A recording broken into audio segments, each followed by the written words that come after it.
Ton cerveau est fatigué, pas physiquement, émotionnellement. Et tu ne sais pas toujours pourquoi. Tu te réveilles le matin avec déjà ce poids diffus quelque part dans la poitrine. Pas vraiment malheureux, pas vraiment heureux, juste là.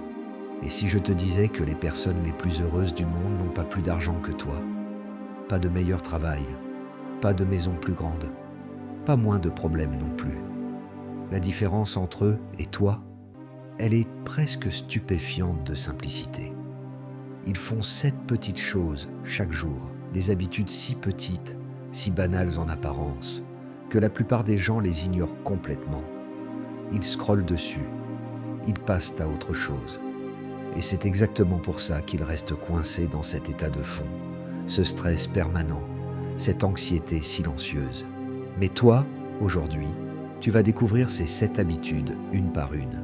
Et je te préviens, fais très attention à la dernière, la numéro 7, parce que c'est celle-là qui change tout.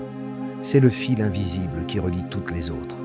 Si tu la rates, tu vas continuer à te demander pourquoi rien ne semble vraiment fonctionner dans ta vie, même quand tout a l'air correct de l'extérieur. Alors reste jusqu'au bout. On y va. Habitude numéro 1. La pause de 2 minutes. Voilà ce que fait la majorité des gens dès qu'ils ouvrent les yeux. Ils attrapent leur téléphone. Réflexe automatique, quasi inconscient. Et en moins de 60 secondes, leur cerveau est déjà inondé des problèmes des autres, des opinions des autres, du bruit du monde entier. Avant même d'être debout, ils sont en mode réaction. Et ils se demandent pourquoi ils se sentent anxieux dès le matin. Voici le tout petit changement. Demain matin, quand tu te réveilles, ne touche pas ton téléphone. Pas 1 heure, pas 30 minutes, juste 2 minutes, 120 secondes. Reste là, respire, pense à une seule chose que tu attends aujourd'hui. Ton café, une conversation, une série ce soir. Peu importe. Ce qui compte, c'est que tu choisisses ce qui entre dans ton esprit en premier, plutôt que de laisser le monde choisir à ta place. Des recherches de l'Université de Pennsylvanie ont montré que la façon dont tu commences ta matinée influence directement ton humeur pour le reste de la journée. 2 minutes de calme intentionnel réduisent ton cortisol, l'hormone du stress, et changent complètement la couleur de ta journée. 2 minutes, moins que le temps de te brosser les dents. Mais l'impact, lui, est immense. Habitude numéro 2, la capture de gratitude. Avant de soupirer et de te dire « encore la gratitude », écoute-moi jusqu'au bout, parce que ce n'est pas ce que tu crois. Pas de journal, pas de longue liste. La plupart des gens essaient ça, s'ennuient au bout de 3 jours et abandonnent. Ici, c'est différent. 1 fois par jour, peu importe le moment, tu t'arrêtes 5 secondes et tu prends un instantané mental d'une bonne chose qui se passe maintenant. Ton café chaud dans les mains, le soleil qui entre par la fenêtre à un angle particulier, ton chien qui vient se coller contre toi sur le canapé. Tu n'écris rien, tu n'analyses rien, tu remarques et tu laisses ce moment exister vraiment, juste 5 secondes. Pourquoi ça fonctionne ? Parce que ton cerveau est biologiquement câblé pour chercher les problèmes. C'est un mécanisme de survie. Excellent pour fuir un prédateur, beaucoup moins utile pour apprécier un mardi après-midi ordinaire. La capture de gratitude recalibre doucement ce réglage par défaut. Et plus tu la pratiques, plus ton cerveau commence spontanément à scanner les bonnes choses. Comme si tu mettais à jour son logiciel. De « qu'est-ce qui va mal ?» vers « qu'est-ce qui est bien ?»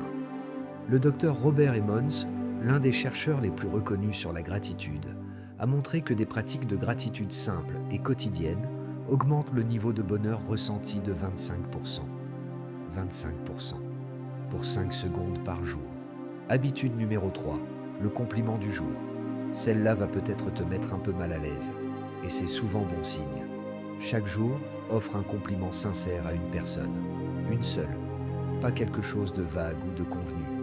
Quelque chose de vrai, de précis. Ce qui se passe ensuite dans ton cerveau est fascinant. Ton corps libère de l'ocytocine, l'hormone du lien, du bien-être. Et voilà ce que personne ne te dit. Cette réaction chimique se produit autant chez toi que chez l'autre personne. Tu fais du bien et ton cerveau t'en récompense. C'est l'un des rares domaines dans la vie où être généreux te rend littéralement plus riche. Et il y a quelque chose d'autre. Quand tu cherches chaque jour quelque chose d'authentique à complimenter chez les autres, tu commences à voir le meilleur des gens. Et quand tu vois le meilleur des gens, tu commences à le voir aussi en toi. Habitude numéro 4. Les 10 minutes de mouvement. Je sais ce que tu penses. Encore l'exercice. Mais attends, le problème avec ce mot, c'est l'image qu'il évoque. 1 heure de salle de sport, des kilomètres de course, la sueur, l'effort.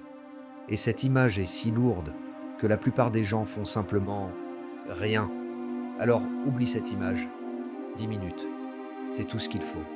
Un tour rapide dans la rue, quelques étirements dans le salon, danser sur une chanson dans ta cuisine comme si personne ne regardait, 10 squats, 10 pompes, une courte vidéo de yoga. L'activité n'a aucune importance. Le mouvement, si. Une étude publiée dans The Lancet Psychiatry, portant sur plus d'1,2 million personnes, a montré que ceux qui bougent, même peu, ont 43% de jours de mauvaise santé mentale en moins. Mais il y a quelque chose que les chiffres ne capturent pas totalement. Quand tu complètes ces 10 minutes, ton cerveau enregistre une victoire, tu as dit que tu allais faire quelque chose, et tu l'as fait. Ce sentiment, cette toute petite preuve que tu es quelqu'un qui passe à l'action, c'est l'une des sources les plus profondes de bonheur durable. Habitude numéro 5, la déconnexion intentionnelle. Chaque jour, il te faut une fenêtre, même courte, où tu te déconnectes de tous les écrans. Téléphone, ordinateur, télévision, tout. 15 minutes. Dans le monde réel, physique, présent. Je sais déjà ce que certains vont dire. Mais j'ai besoin de mon téléphone pour le travail. Et si quelqu'un a besoin de moi? Et je comprends. Mais pose-toi la question suivante. Est-ce que le monde s'arrêtait avant les smartphones? Est-ce que les urgences s'accumulaient? Non. La vie continuait. Et toi aussi, tu peux te permettre 15 minutes offline. Voilà ce que fait le flux constant d'écran à ton cerveau. Il l'installe dans un état qu'on appelle l'attention partielle continue. Tu n'es jamais vraiment là, jamais complètement focalisé. Tu es à moitié dans ta conversation, à moitié dans ta notification.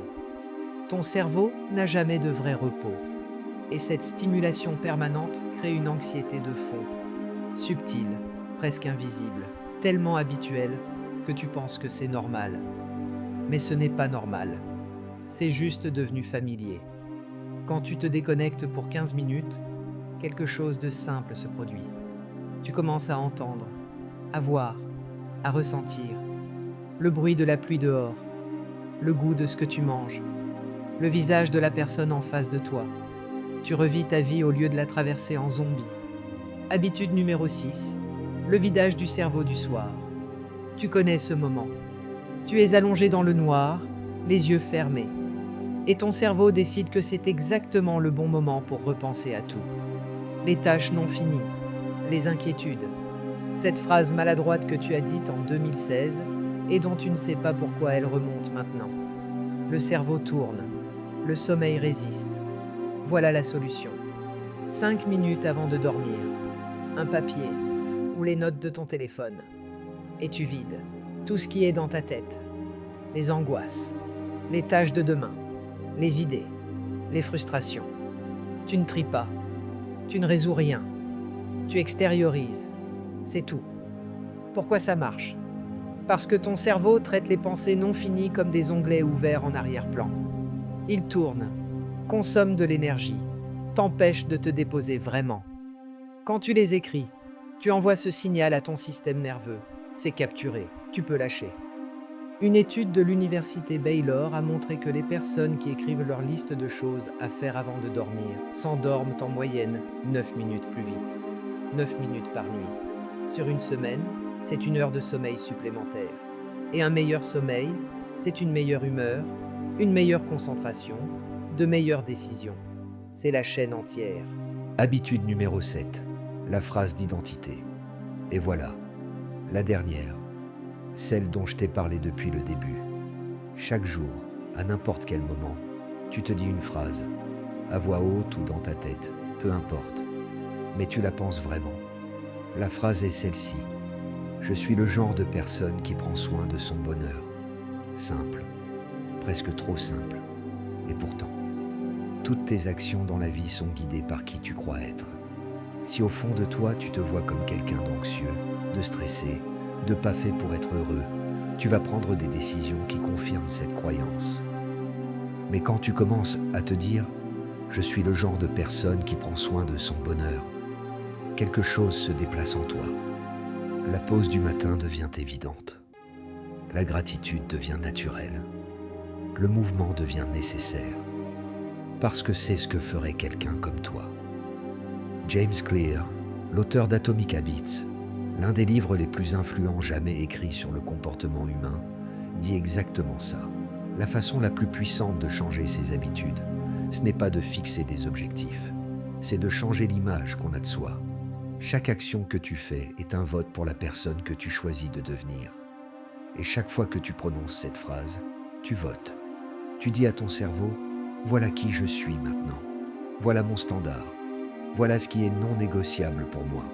Cette habitude, toute petite, toutes accessibles aujourd'hui, maintenant, sans rien acheter, sans rien changer autour de toi. Juste toi, ta façon de commencer la journée, de regarder les autres, de bouger ton corps, de finir ta nuit.